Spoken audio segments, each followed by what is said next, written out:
Welcome to Doba tutorial. Today, we'll talk about how to view and manage your product listings in 2 videos, and this is the part 1.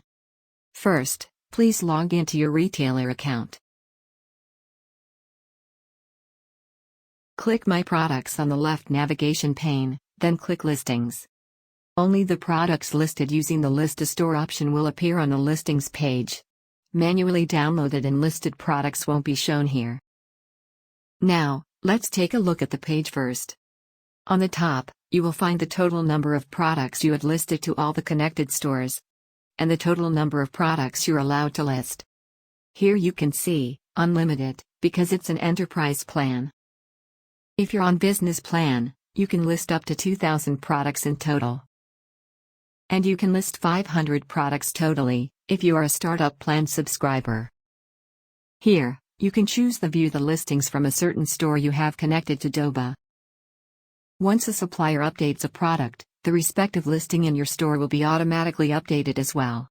In other words, the updated info will be synced to your store automatically. And you may click Automatically Update Records to view the updating history. On this page, you may use these filters to view specific listings. Click here to choose to view the records from a particular store of yours, or choose all stores to show all the listings, no matter which store the listings belong to. Choose Inventory or Status from the update type. Synchronization results from the update status. And choose the updating time, last day, last week, last month, or last quarter.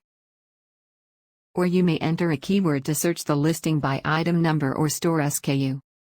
And you may click Reset to return to the original list at any time.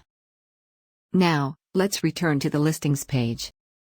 All your listings are categorized into 3 groups, according to their listing status. Active means they are listed in your store now. Hidden means they are taken off the shelf by you temporarily. Listing failed means they are not listed because something is wrong. The total number of listings of the same status will appear behind the status name. This is the end of part 1. Please continue to view part 2. Thank you.